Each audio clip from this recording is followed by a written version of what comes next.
I am Liam. I am 32 years old.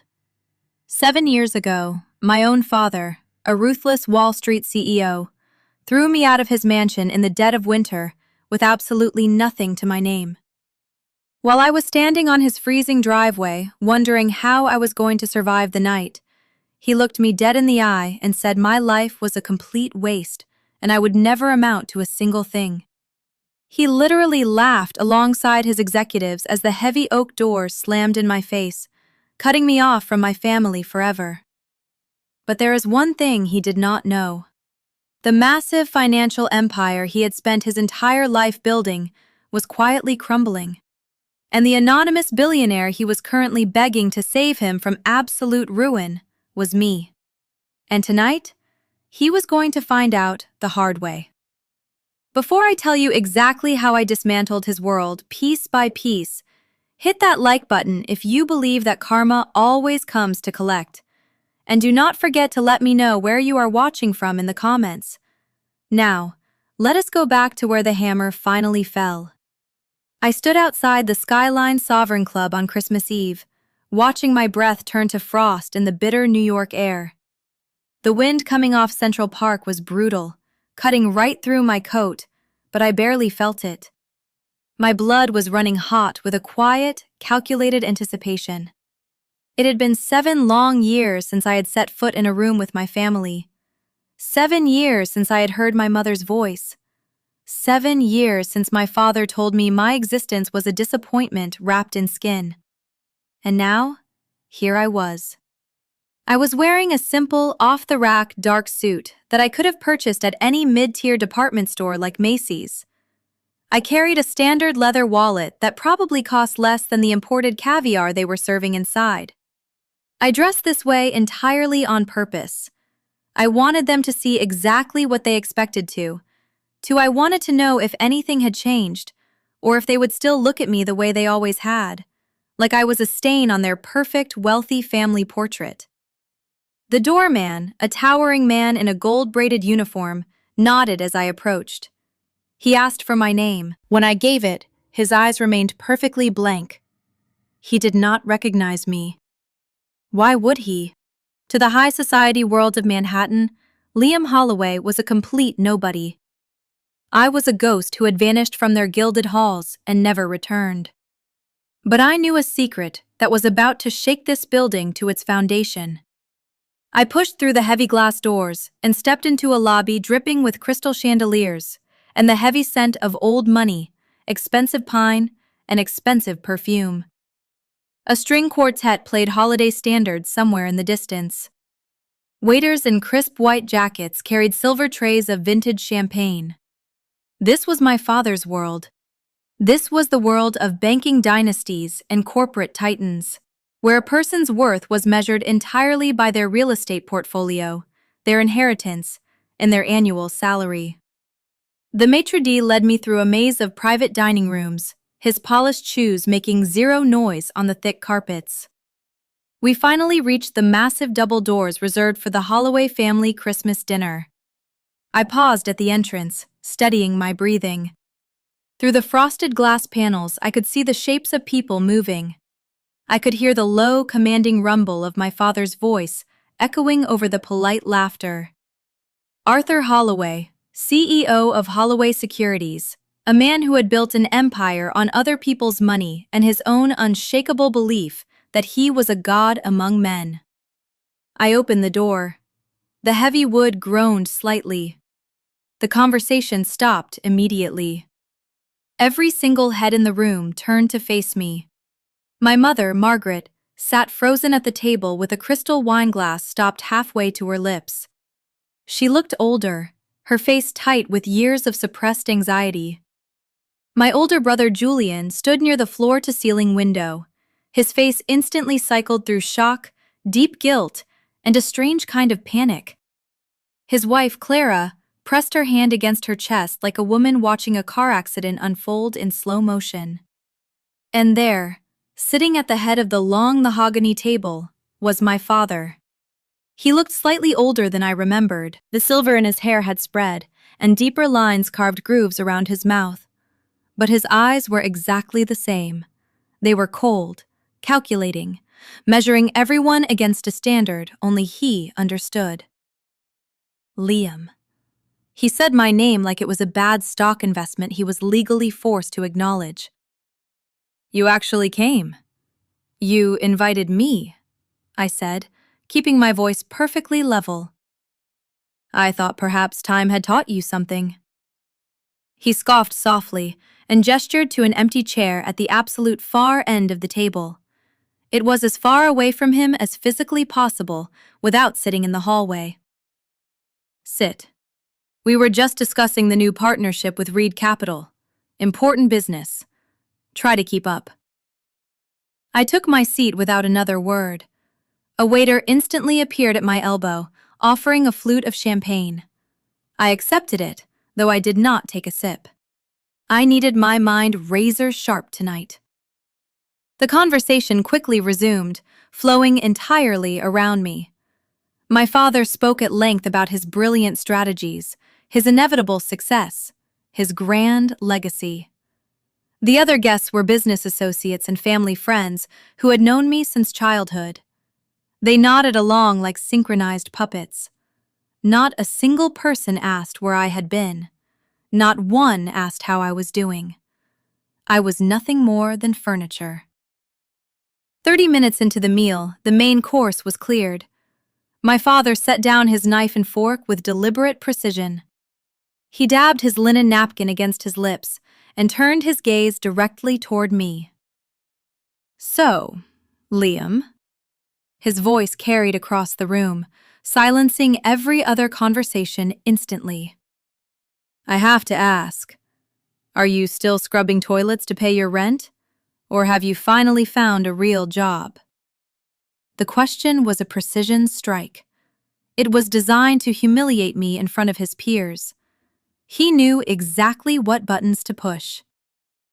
I'm doing fine, Arthur, I replied quietly, refusing to grant him the title of Dad. Fine. He repeated the word with a sickening smirk. Fine is what mediocre people say when they have absolutely nothing to show for themselves. He glanced around the table, making sure his audience was paying close attention. Do you know what I was worth at your age, Liam?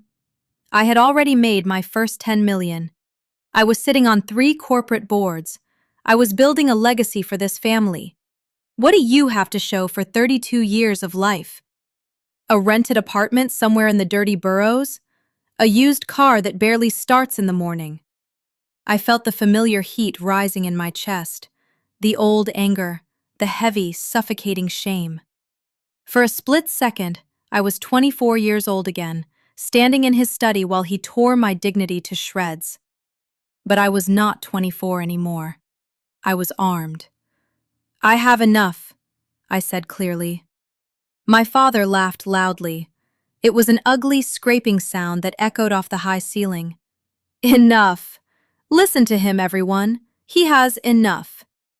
Do you know what the difference is between people who have enough and people who run the world? Drive.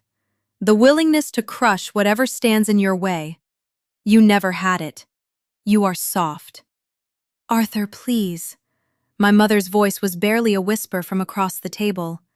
Perhaps this is not the time. No, Margaret. This is exactly the time. He snapped, fixing me with a dead, shark-like stare. I invited you here tonight because I wanted to give you one more chance to look at this room. Look at your empty wallet and admit that I was right. You should have joined the company. You should have learned your place under your brother. Instead, you threw your inheritance away for some ridiculous dream about math and computers. The table was dead silent. I could feel the weight of their judgment.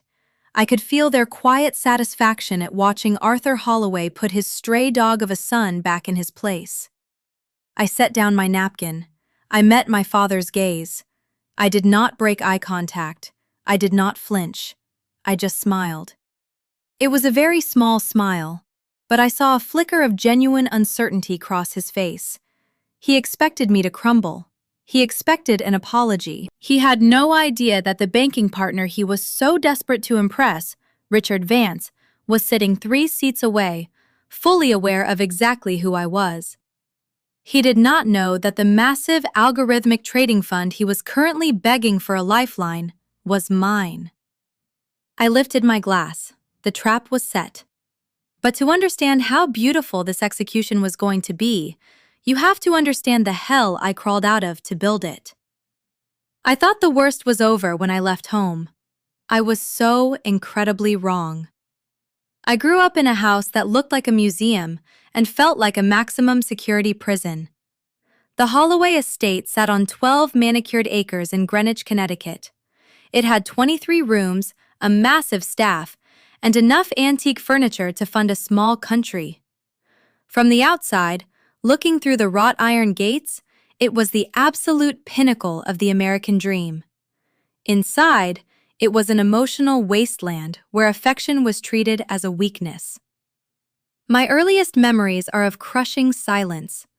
My mother, Margaret, moved through the massive house like a well-dressed ghost. She spent her days organizing charity galas and attending HOA meetings for the ultra-rich. She never raised her voice. She never complained.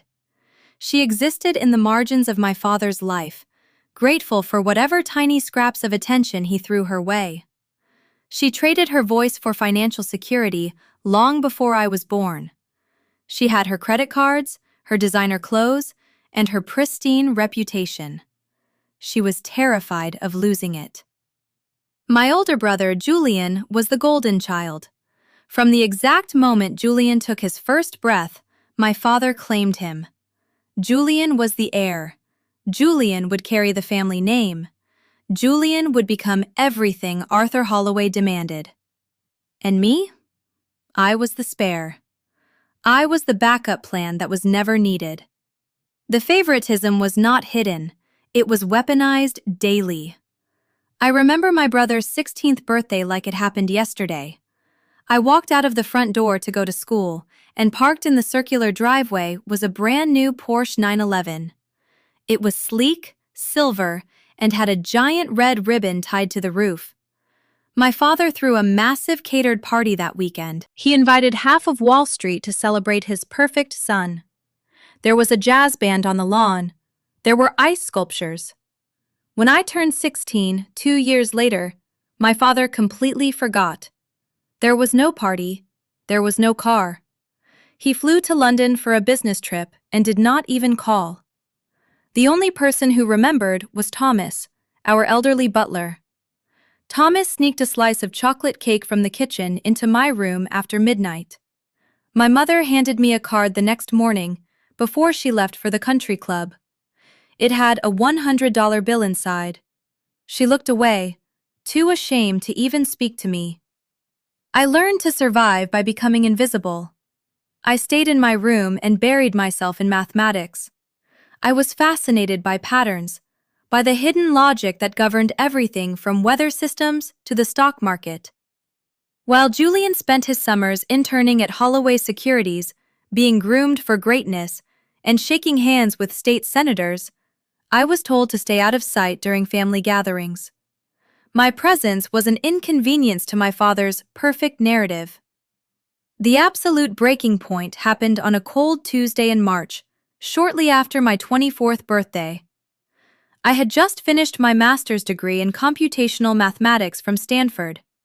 I graduated with top honors.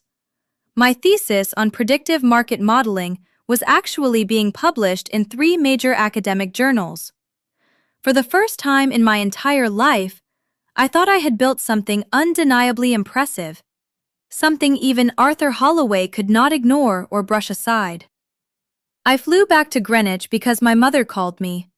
She told me my father wanted to discuss my future. She made it sound like he was finally ready to welcome me to the table as an equal.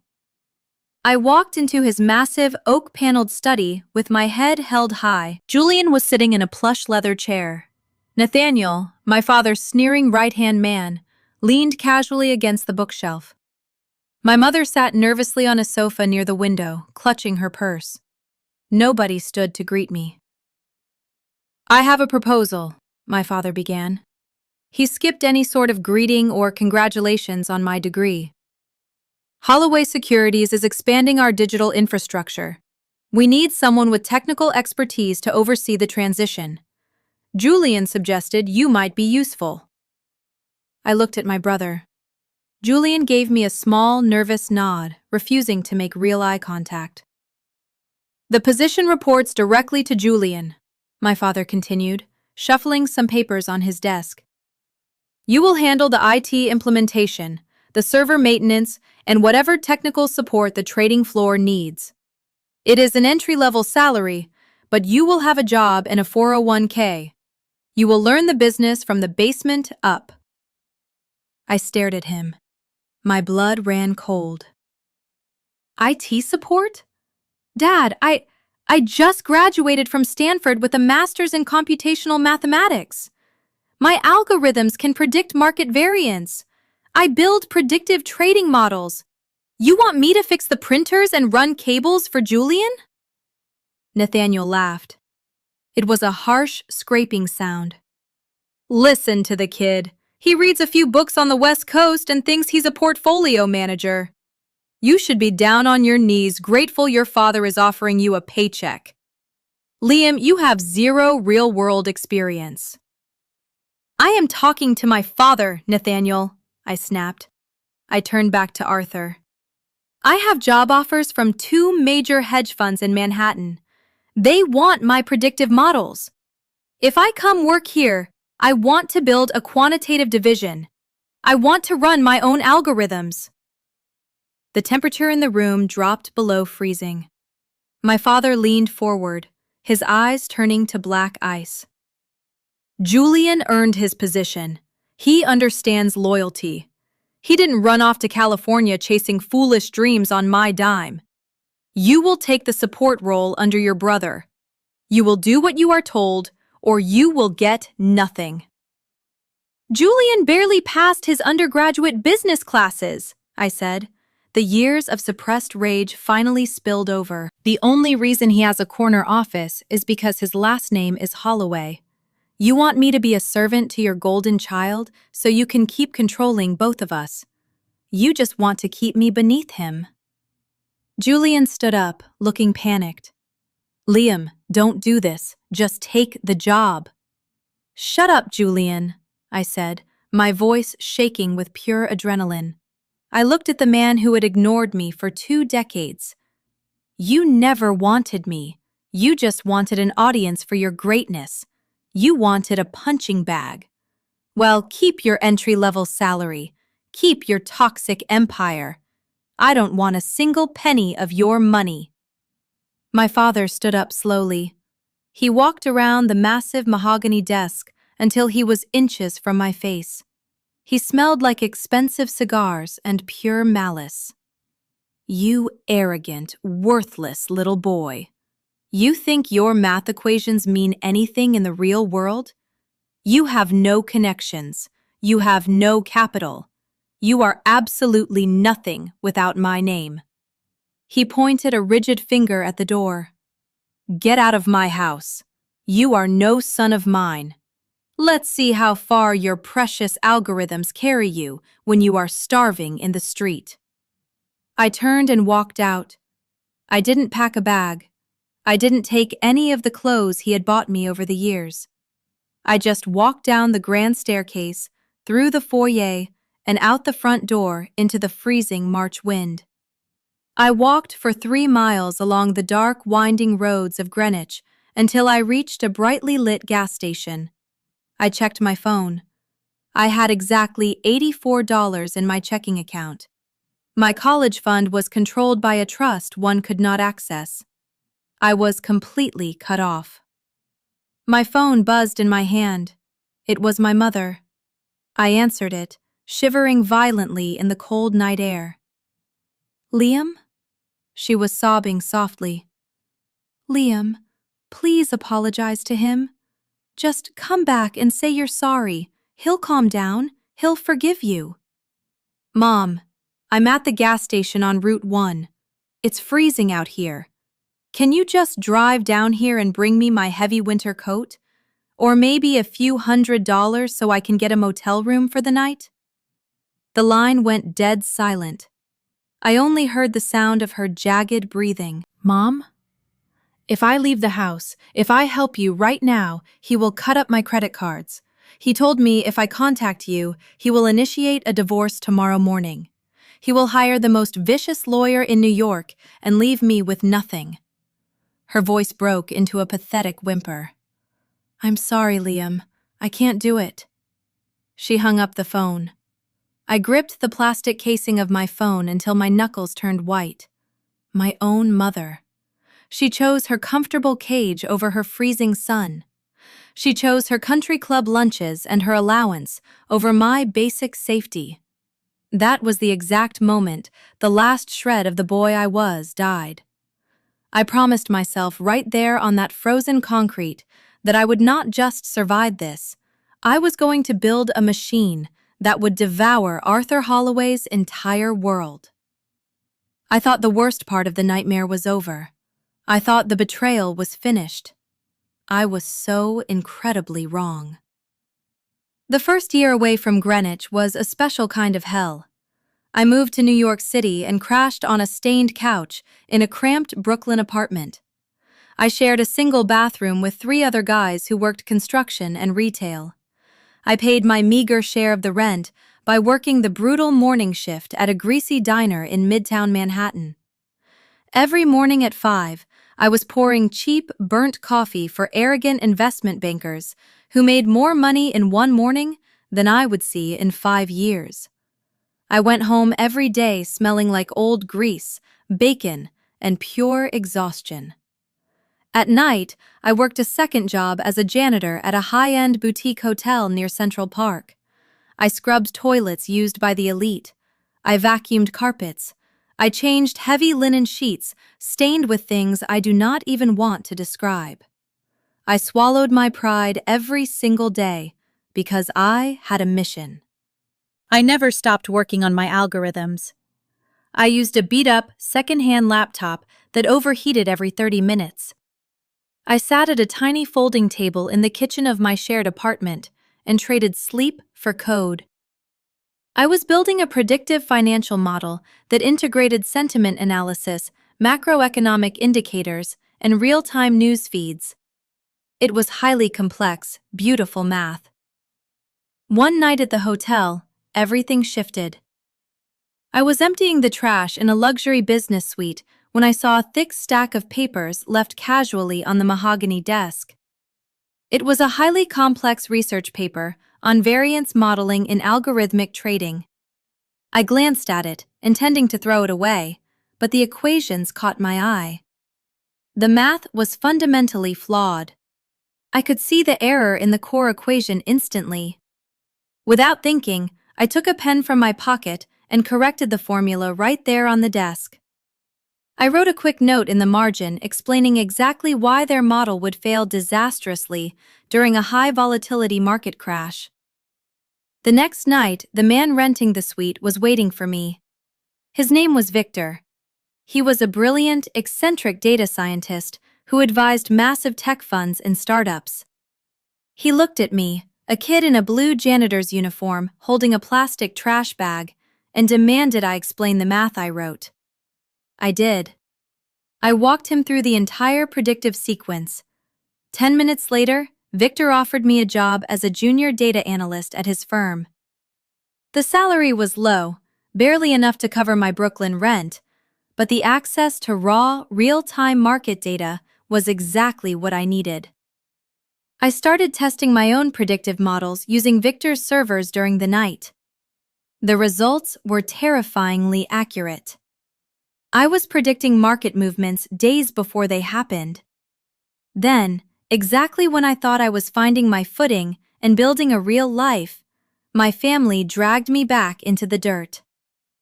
My Uncle Simon, my father's younger brother, tracked me down. He waited outside the diner one afternoon at the end of my shift. Simon had always played the role of the friendly, easygoing uncle. He was the one who bought us ice cream when Dad was yelling. He took me to a nearby coffee shop. He looked at my worn-out shoes, my cheap jacket, and my exhausted, pale face with deep, convincing sympathy. "Liam, this is ridiculous," Simon said, sliding a thick white envelope across the table. There's $500 in cash in there. Take it, pay your rent, get a decent hot meal. Your father is a stubborn old fool, but he will cool down eventually. Just survive until he does. Don't let your pride kill you." I looked at the envelope. I was so desperate, so tired of eating instant ramen and freezing at night, that I actually felt hot tears sting my eyes. I thought I finally had one piece of family that actually cared about my survival. I thanked him profusely, sliding the envelope into the inside pocket of my jacket. I walked out of the coffee shop, feeling a strange sense of relief. But half a block down the street, I realized I had left my scarf draped over the back of my chair.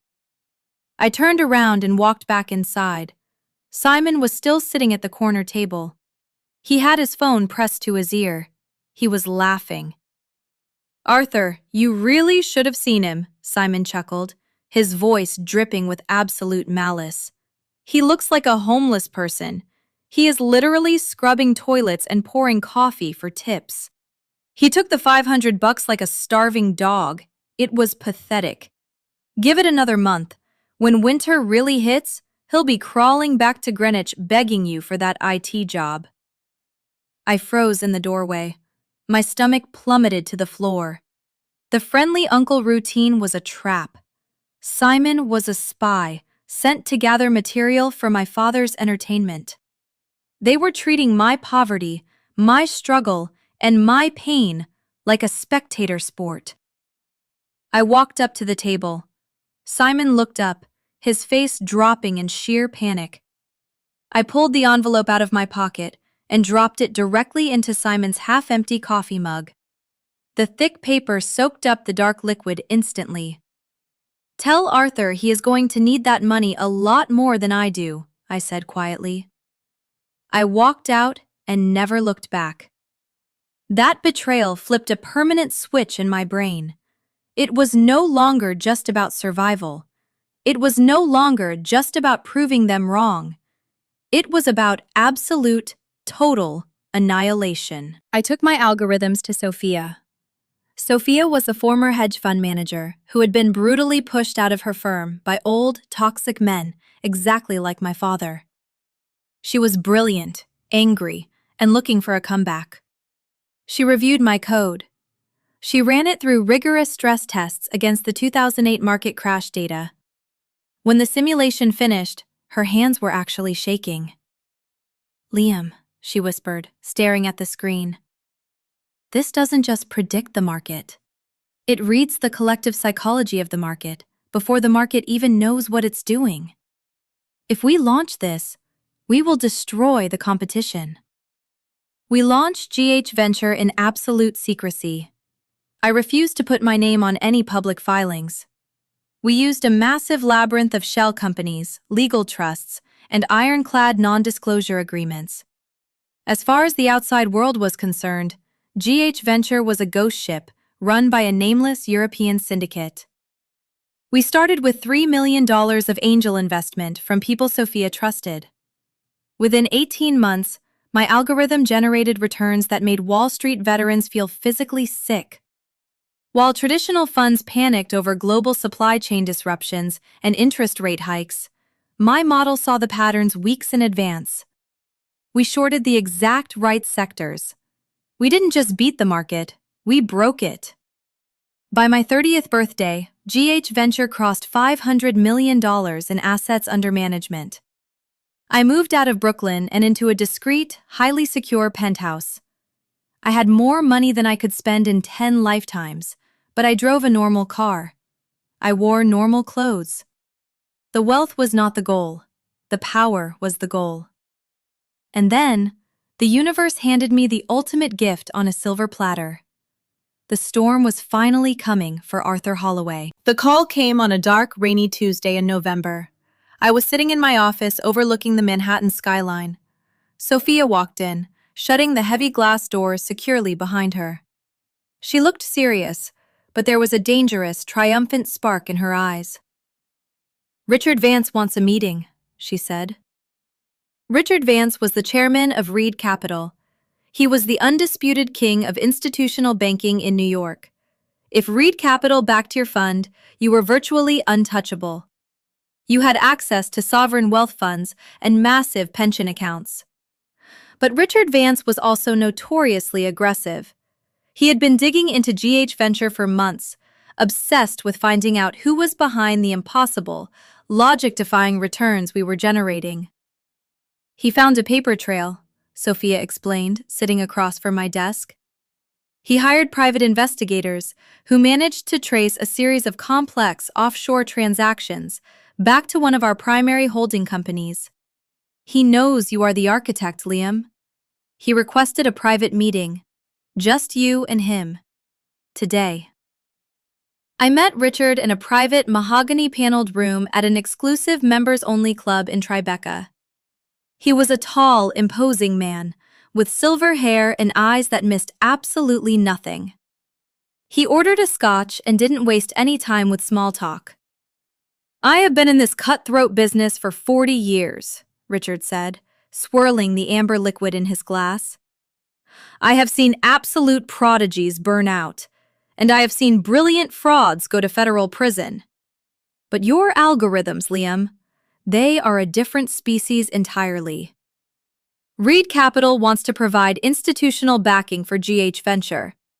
We want to take your operations global." I studied him carefully. "Why the sudden rush, Richard? We are highly profitable without your distribution network." He leaned back against the leather chair, a predatory smile crossing his weathered face. "Because I have a high-profile client who is currently bleeding out on my conference room floor. He is begging for a technological miracle, and you are the only man in the city who holds the patent to the medicine he desperately needs." "Who is the client?" I asked, though I already felt the answer settling deep in my bones. "Holloway Securities," Richard said smoothly. The air in the room seemed to completely vanish. I kept my face entirely neutral. I did not blink, but my heart was slamming against my ribs with the force of a freight train. Arthur Holloway over-leveraged his firm on a catastrophic, ego-driven expansion into the London market, Richard explained, completely unaware of my blood relation to the man. His traditional trading models are archaic.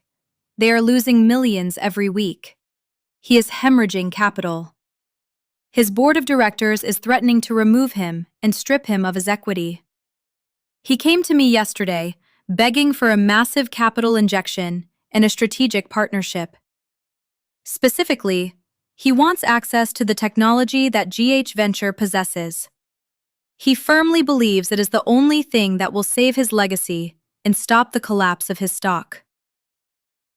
The irony was so thick I could practically choke on it. My father, the man who told me my math was a foolish dream, the man who kicked me out into the snow to starve, was now on his knees begging the banking world for the exact algorithms I built in a rat-infested apartment. He was begging for the product of the sun he threw away. "Are you going to give it to him?" I asked quietly, my voice betraying nothing. "That is entirely up to you," Richard replied. "If Reed Capital partners with you, we control the licensing. We can mandate that Holloway Securities uses your platform. If you say no, Holloway Securities will be completely bankrupt by the end of the fiscal quarter. Arthur will lose his firm, his mansions, his reputation, everything." Before I could answer him and set the final stage, an unexpected threat emerged from the shadows of my own company. A week later, Elias, one of our earliest angel investors, stormed past my assistant and into my office. Elias was a greedy, constantly sweating man who had recently lost millions in a terrible commercial real estate deal. He slammed a folder onto my desk. "I know exactly who you are, Liam," Elias sneered, his face red with desperation and anger. "I hired a guy to do some digging into your background. You're Arthur Holloway's estranged kid, the one he publicly disowned 7 years ago." I stood up slowly, buttoning my suit jacket. "What do you want, Elias?" I want $50 million wired to my account by Friday, he demanded, pointing a thick finger at me. Or I call Arthur right now. I tell him his worthless son is the billionaire holding the keys to his salvation. Arthur is a ruthless, vicious man. Liam, if he finds out, he will unleash an army of lawyers. He will tie you up in lawsuits for decades. He will claim your initial IP was developed using his resources while you lived under his roof. He will do whatever it takes to take it from you. Pay me, or your little revenge fantasy dies today. I didn't say a single word. I picked up my phone and pressed a single speed dial button. Richard, I said calmly into the receiver. Elias is in my office. He's threatening extortion regarding the Holloway matter. I put the phone on speaker and set it on the desk. Richard Vance's voice echoed through the room, as cold and sharp as a surgeon's scalpel. Elias, Richard said softly, you are currently holding a massive margin loan with Reed Capital for your failing real estate investments. If you speak one single word of Liam's identity to anyone, I will call in your loan in exactly 60 seconds. I will seize your properties, freeze your bank accounts, and bury you in so much aggressive litigation that your grandchildren will be paying off the legal fees. You will be utterly ruined. Do you understand me? Elias went completely pale. The color drained from his face as if he had seen a ghost. He backed away from my desk, his hands trembling violently. He turned and practically ran out of the office without saying another word. I picked up the phone. Thank you, Richard. My pleasure, Richard replied. So, about Arthur Holloway, what is the play? I walked over to the floor-to-ceiling window of my penthouse, staring down at the massive, sprawling Manhattan skyline. The city looked like a grid of endless possibilities. Arthur is hosting his annual Christmas dinner next week at the Skyline Sovereign Club. He uses it to flaunt his power to his investors. Tell him Reed Capital agrees to the partnership. Tell him you are coming to the dinner personally to announce it to his inner circle. And the technology? Richard asked. Tell him the founder of GH Venture will be there in person to sign the rights over, I said, a cold, hard smile spreading across my face. The trap was fully set. The explosive was wired. All I had to do was walk into that dining room, look my father in the eye, and press the detonator.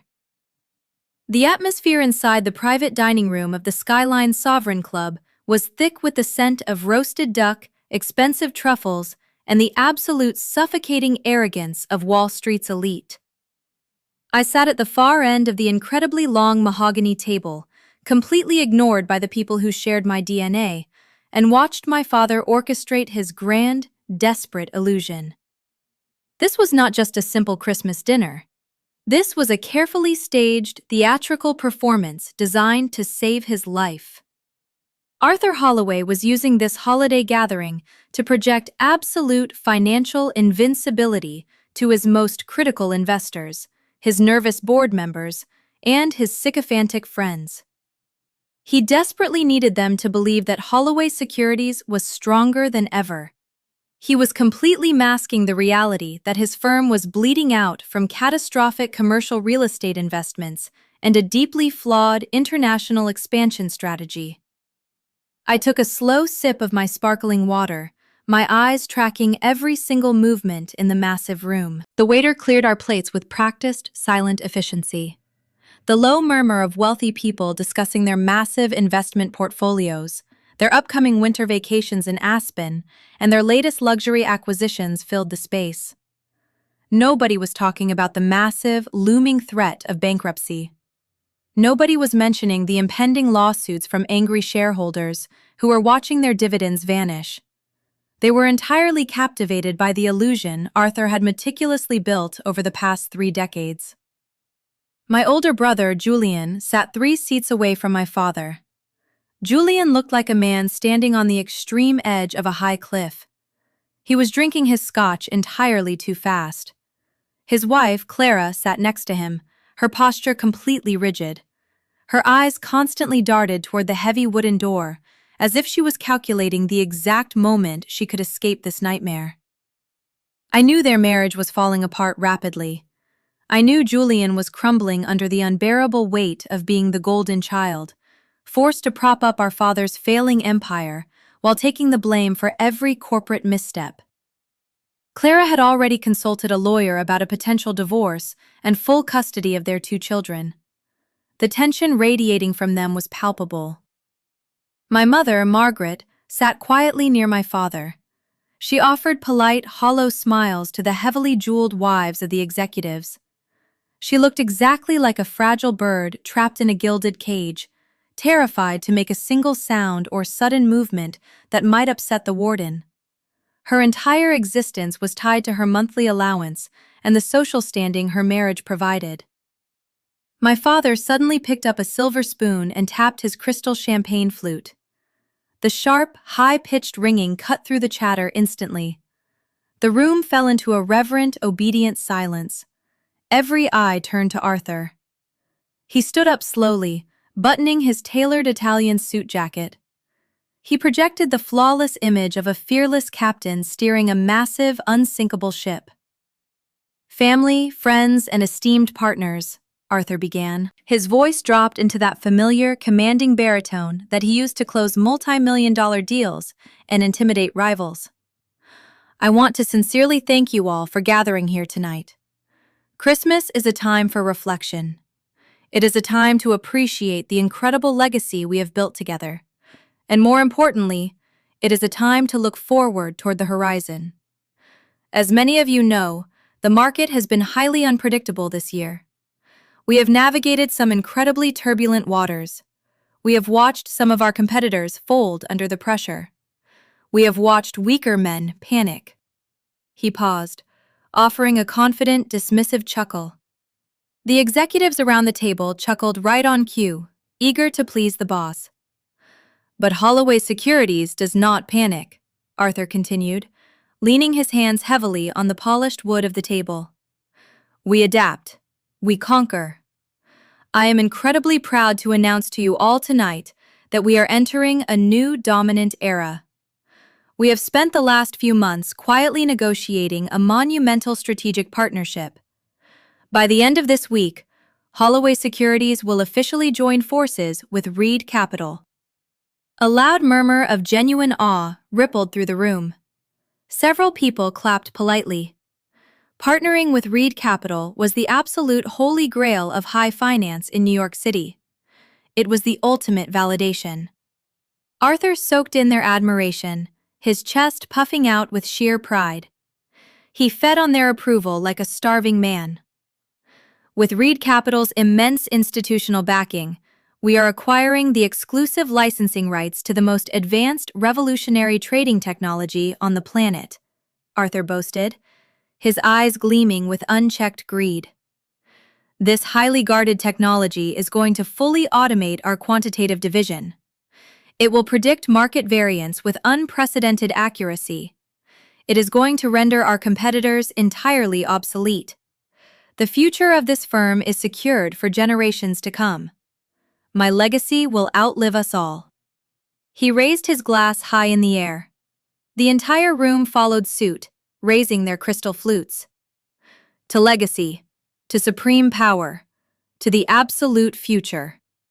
They drank. I simply sat there and watched him. I watched a man build a magnificent, towering castle out of thin air, completely unaware that I was holding the match that would burn it to the ground. As the applause died down and people took their seats, Arthur's eyes scanned the length of the table. They locked directly onto me. The warmth vanished from his face instantly, replaced by that cold, familiar sneer. He was riding high on his own inflated ego, and like an addict, he needed another quick hit. He needed to assert his absolute dominance in front of his peers. He needed a punching bag to prove his superiority, and there I was, the prodigal son sitting quietly at the end of the table in a cheap suit.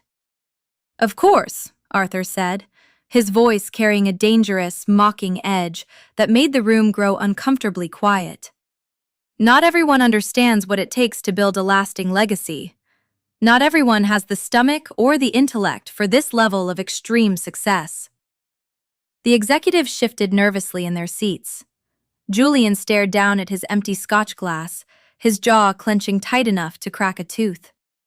My mother closed her eyes for a brief second, bracing her body for the inevitable impact.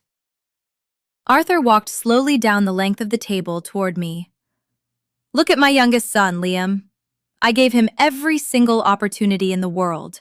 He grew up in a multi-million-dollar mansion. He had his college fund fully loaded.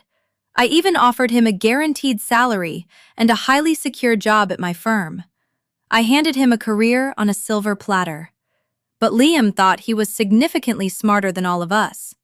He thought his little math equations and his cute computer programs were going to change the world without putting in the actual hard work that business requires." He stopped just a few feet away from my chair. "I told him 7 years ago that dreams do not pay the mortgage. I told him that arrogance without capital is just pure stupidity. And what exactly happened? He walked out. He threw away his family. He threw away a massive inheritance out of sheer foolish pride."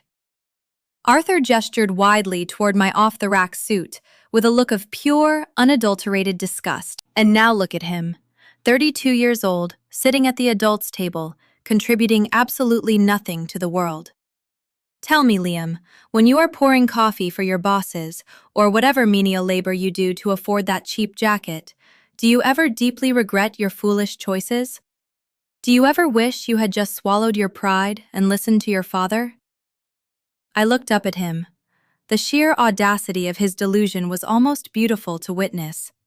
He was so completely blinded by his own narcissism that he could not sense the massive predator standing right behind him in the tall grass. "I do not regret a single choice I made, Arthur," I said. My voice was perfectly calm and completely even. I did not raise my tone. I did not show an ounce of the rage that used to consume me when I was younger. Every single step I took after leaving your house was absolutely necessary. It led me exactly where I needed to be. Arthur let out a sharp, patronizing laugh that echoed loudly. "Listen to that. The stubborn, ridiculous pride of a complete failure. It is almost tragic. You see, everyone, this is what happens when you refuse to respect the natural hierarchy of business. You end up with an empty wallet and a head full of totally useless pride." He turned his back on me, walking back toward the head of the table like a victorious Roman gladiator, accepting the cheers of the crowd. But enough about past family disappointments. Tonight is about the future. Tonight is about the brilliant minds who actually understand how to generate real wealth. Right at that exact second, the heavy oak double doors of the private dining room swung wide open.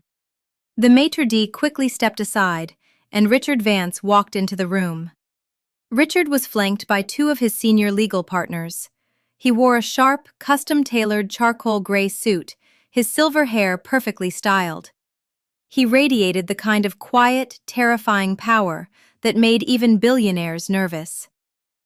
The moment Richard entered, the entire dynamic of the room shifted violently.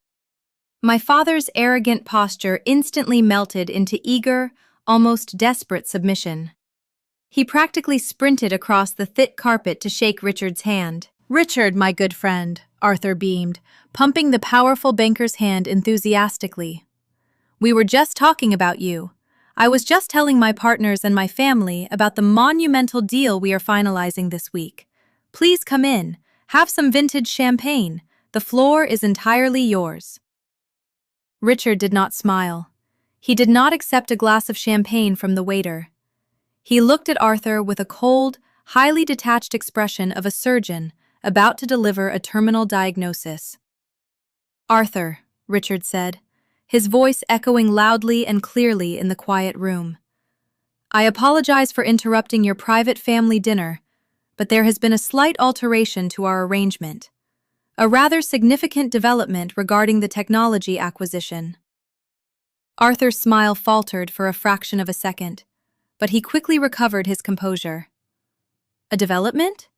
Well, whatever the legal teams need to iron out, I am absolutely sure we can handle it smoothly in the morning. We are fully committed to this partnership, Richard. We need that algorithm to push forward. Yes, you desperately do, Richard agreed smoothly, stepping further into the room.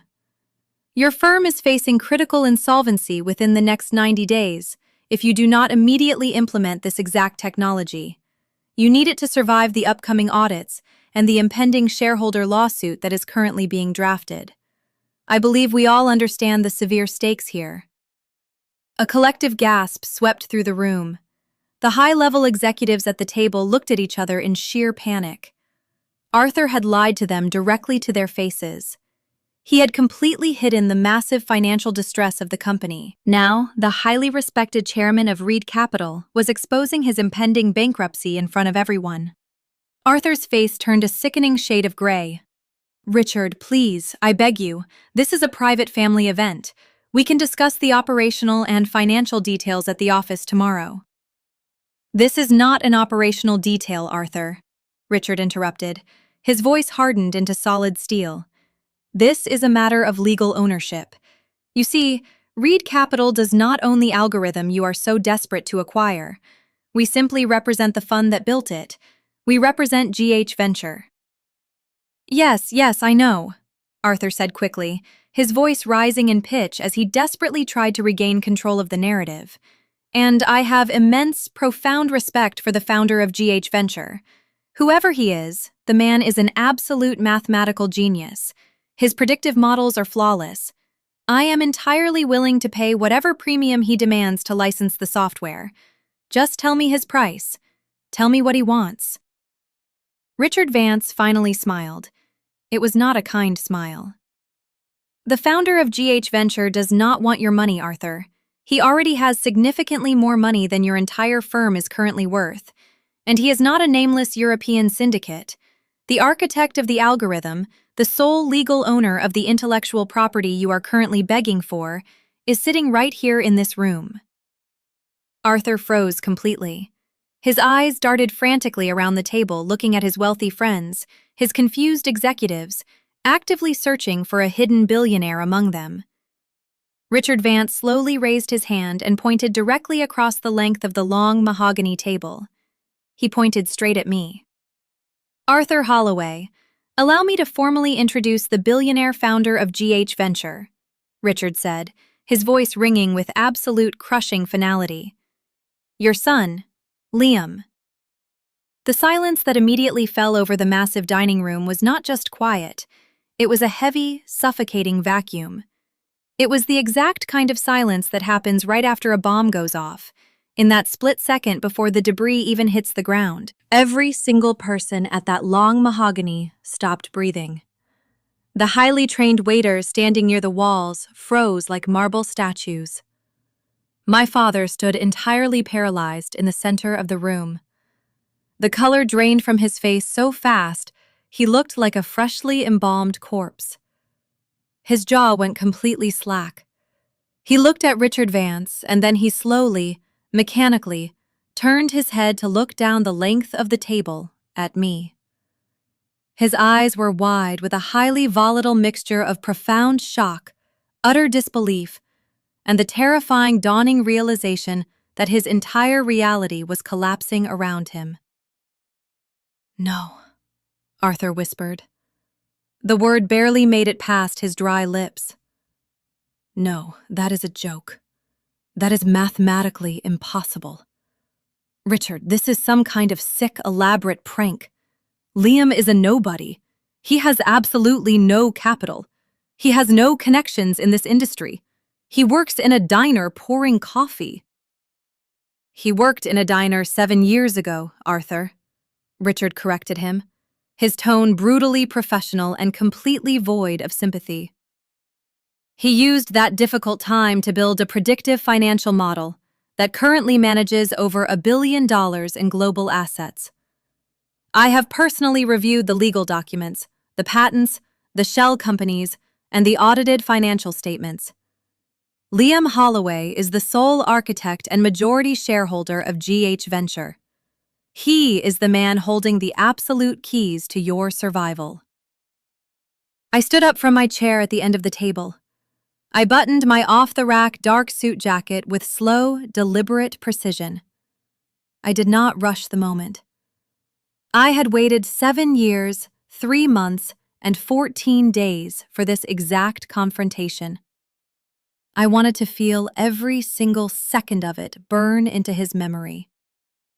I walked slowly down the length of the table.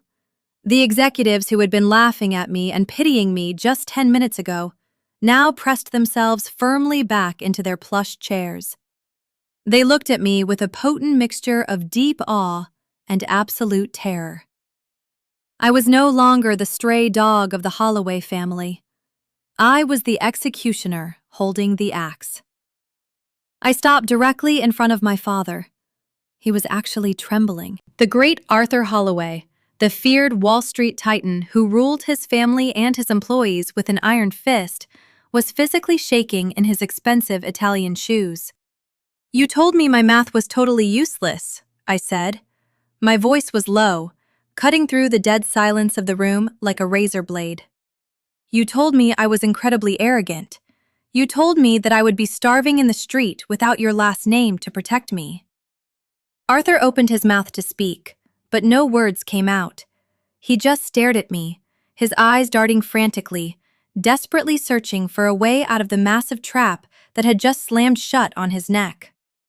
"While you were busy making catastrophic commercial real estate investments and illegally hiding your massive losses from your own board of directors," I continued, making absolutely sure my voice carried to every single executive sitting at the table, "I was writing the code that completely broke the market. While you were heavily leveraging your firm into massive, unmanageable debt just to feed your fragile ego, I was building an empire in absolute silence. You wanted the technology of GH Venture to magically save your legacy. The technology you need exists solely because you threw me out into the freezing snow." My mother let out a sharp, strangled sob from her chair. She pressed both of her hands tightly over her mouth, tears streaming rapidly down her face. She stared at me as if she was seeing a ghost completely come back to life. Julian stood frozen by the floor-to-ceiling window, his eyes wide, his mouth hanging slightly open in pure shock. "Liam," Arthur finally choked out. His voice was incredibly raspy, completely stripped of its usual commanding boom. He swallowed hard and tried to force a warm smile onto his face. It was the most pathetic, grotesque expression I had ever seen a human being make. "Liam, my boy, my son. I always knew you had incredible potential. I pushed you hard because I knew you needed it to survive in this cutthroat world. It was tough love. I wanted you to prove me wrong. I wanted you to fight back." The sheer, staggering narcissism of the man was breathtaking. Even now, completely cornered, with his financial empire actively crumbling around him, he was actively trying to claim credit for my massive success. He was trying to rewrite history in front of a live audience. I let out a cold, extremely sharp laugh. "Tough love? Is that what we are calling it now? Is it tough love to deliberately leave your son to freeze in the street with $80 in his checking account? Is it tough love to send Uncle Simon to actively spy on me while I scrubbed hotel toilets at 2 a.m., just so you could laugh about my intense poverty over your morning coffee?" Uncle Simon, who was sitting near the center of the table trying to make himself look as small as possible, suddenly went completely rigid. Several executives turned to look at him with deep, visible disgust. "You did not push me to succeed, Arthur," I said, stepping one in closer to him, forcing him to look me directly in the eye. "You actively tried to break me. You wanted me to fail spectacularly, so you could point at my corpse and say, 'Look what happens when you disobey the king.' You wanted me to crawl back to Greenwich and beg for a job fixing printers for Julian, so you could completely own me forever." I turned away from him slightly to look at the board members and senior executives sitting at the table. They hung on my every word. "My father lied to you all tonight," I stated clearly. He told you this partnership with Reed Capital was a massive strategic victory. It is not. It is a desperate last-minute bailout. Holloway Securities is facing total insolvency. He is facing an impending SEC audit. His London expansion was a complete, unmitigated failure. He came to Reed Capital begging for a lifeline to stop the bleeding. I turned back to Arthur. He looked incredibly small. For the first time in my entire life, looking at the man who had terrified me for 2 full decades, I saw nothing but a weak, pathetic old man who had finally run out of lies and leverage. "And here is the absolute best part, Arthur," I whispered. I leaned in so only he and Richard could hear clearly, though the room was quiet enough that the words echoed off the crystal chandeliers. I own the technology. I completely control the licensing agreements, which means I am the one who gets to decide if Holloway Securities lives or dies tonight. Arthur's knees actually buckled slightly. He reached out blindly and gripped the thick edge of the dining table to keep himself from collapsing to the floor. "Liam, please. I am begging you. This is your family's legacy. This is your grandfather's firm. You cannot destroy it." "I am not destroying it," I replied coldly. "You destroyed it years ago. I am just the man holding the shovel for the grave." Arthur Holloway was a completely cornered animal. He looked wildly around the room, slowly realizing that his wealthy friends, his loyal executives, and his incredibly strict board members were actively watching his absolute humiliation. "You listen to me right now, Liam," Arthur snarled. His face suddenly flushed dark red with extreme rage. "I am your father. I am the CEO of this firm. You will sign over the licensing rights to Holloway Securities immediately, or I will tie you up in aggressive litigation for the next 20 years. I will take it from you." Before I could even formulate a response to that incredibly pathetic legal threat, another voice cut through the heavy air of the room. "No, you won't." Everyone turned their heads. It was Julian, my older brother, the absolute golden child, the perfect heir who had never raised his voice to our father in his entire 35 years of life, stepped away from the window. "I am the chief operating officer of this firm, Dad," Julian said. "And I am telling you right now, it is completely over. I am done lying for you. I am done hiding the disastrous financial reports from the board. I am done pretending that your London strategy wasn't a complete bankrupting disaster. You have driven this family and this company into the ground just to feed your own massive ego." "You gave me a cage," Julian shouted back, his voice breaking with years of suppressed agony and pure exhaustion. "You controlled my career. You heavily controlled my marriage. You made me watch you mentally abuse Liam for years, and you made me too terrified to defend him. Clara is consulting a lawyer and filing for divorce because she can't stand watching me be your obedient puppet anymore." Clara, who was sitting frozen at the table, suddenly stood up.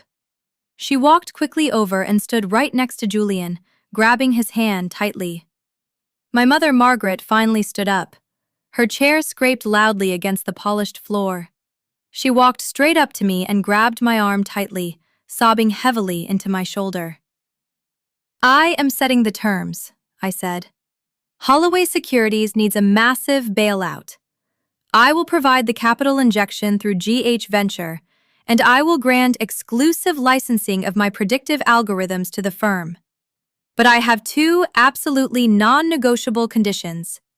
Condition 1. Arthur Holloway resigns as CEO effective tomorrow morning at 8 a.m. He immediately steps down from the board of directors. He relinquishes all voting rights. He retires permanently. He will have 0 operational control over this firm ever again." Arthur gasped loudly, grabbing his chest as if I had physically stabbed him. "The board will absolutely approve," Richard Vance interrupted smoothly from the sidelines. "Arthur, Liam's generous deal is the only thing keeping them from filing severe criminal negligence charges against you." "Condition 2, I continued, turning my gaze to my brother. "Julian Holloway officially takes over as CEO, but he does not answer to Arthur. He answers to the board of directors, and he answers to the data.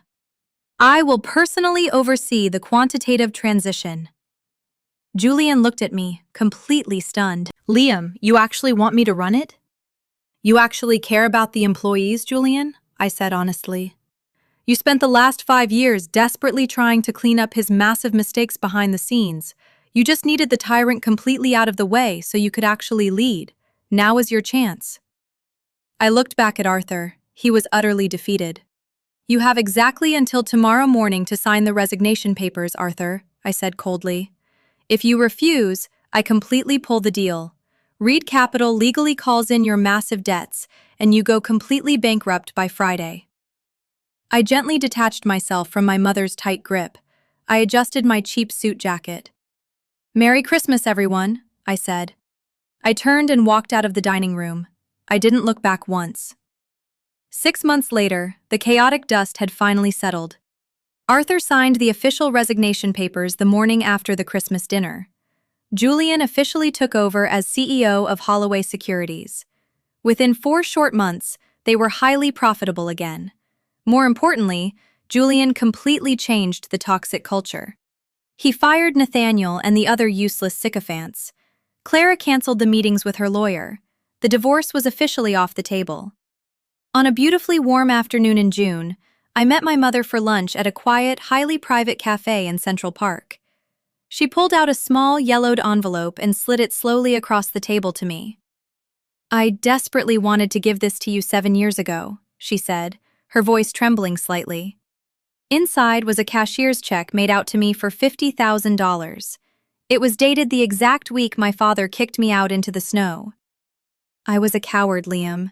I am so deeply, truly sorry." "It's entirely okay, Mom," I said gently. "I really don't need it anymore. You keep it." She smiled a sad, incredibly knowing smile. "There is something else you really should know, Liam. Arthur's expansion failed because someone completely anonymously mailed a massive box of his internal, highly falsified accounting records to the Securities and Exchange Commission and secretly leaked the massive financial discrepancies to the board of directors." I stared at my mother in pure shock. "You?" I whispered, my eyes wide. She took a slow sip of her tea, her eyes flashing with a sudden fierce, protective steel I had never seen in her before. "He threw my youngest son out into the freezing snow. I couldn't protect you that night, Liam. I didn't have the strength. But I spent the last 7 years quietly copying every single illegal transaction he made. I patiently pulled the trigger at the exact moment I had enough hard evidence to ensure the board would instantly turn on him. The ultimate crushing betrayal that brought Arthur Holloway to his knees didn't just come from me. It came directly from the woman he truly thought he owned completely. We actively destroyed his empire from both sides. For 7 long years, pure revenge was the absolute only fuel in my engine. And I got exactly what I wanted. But standing there, watching the beautiful sunset reflect brightly off the glass towers, I realized the ultimate, profound truth about revenge. Destroying Arthur Holloway didn't magically heal my deep trauma. What actually healed me was the difficult process of building my own worth from scratch. True revenge isn't about actively destroying the people who deeply hurt you. It is about outgrowing them so completely that their opinions, their power, and their mere existence no longer have any impact on your daily reality. I didn't just aggressively take my father's company, I took my entire life back, and absolutely nobody will ever take it from me again.